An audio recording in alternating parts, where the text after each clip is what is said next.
Elpidio Quirino. If there's one thing that annoys me about him, it's how his presidency was tainted by corruption and poor handling of national issues. The guy had a golden opportunity to bring the country forward after World War I, but instead, his administration got tangled in accusations of luxury, favoritism, and inefficiency. And yet begrudgingly, I have to admit he did some things right. Fine, let's talk about him. Quirino was born on November 16, 1890 in Gigan, Ilocos Sur, and like some privileged politicians, he actually worked his way up, earning a law degree and entering politics as a congressman. He later became a senator and then vice president under Manuel Roxas. Then came his big break, though not exactly under ideal circumstances. On April 15, 1948, Roxas died suddenly from a heart attack, and just like that, Quirino was thrust into the presidency. The following year, he ran for the position and won, though let's be honest, that 1949 election was a mess.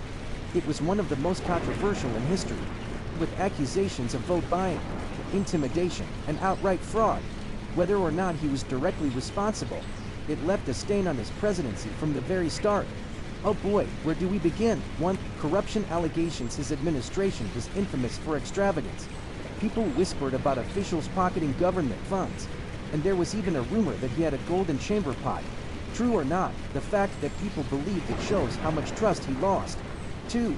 The Hukay rebellion. The Huks were former guerrillas who fought against the Japanese in Wiwi, but after the war, they demanded land reforms. Instead of properly addressing their concerns, Quirino's government responded with military force, which only fueled more resistance. 3. Disconnect from ordinary Filipinos while the country was struggling to recover from war. His government was accused of living in luxury. Stories of extravagant parties in Malacanang didn't sit well with struggling citizens. As much as I dislike how his administration was run, I can't say he was entirely useless. He did pull off some important accomplishments. 1. Rebuilding the economy. He secured war reparations from the United States, which helped stabilize the country's finances and rebuild infrastructure. 2. Industrialization efforts. He pushed for foreign investments and started economic programs to strengthen local industries. 3. International recognition. He worked to make the Philippines more influential in Asia, even helping lay the groundwork for ASEAN. 4. Land resettlement. While his handling of the Huk rebellion was flawed, he did try relocating farmers to Mindanao to ease land disputes. Now, if there's one thing I do respect about Quirino, it's his personal strength. During World War II, his wife, Alicia's Iquia Coronel, and 3 of their children were murdered by Japanese soldiers.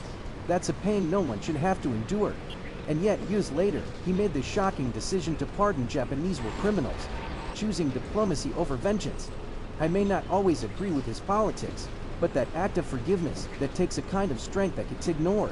After being crushed in the 1953 elections by Ramon Magsaysay, and honestly, I don't blame the people for voting him out.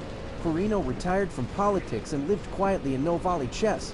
He died on February 29, 1956, from a heart attack. So, do I think Quirino was a great president? No, his term was messy, plagued by corruption, and full of poor decisions. But do I think he was completely terrible? Also no, he had his victories, especially in rebuilding the economy and strengthening the country's international presence.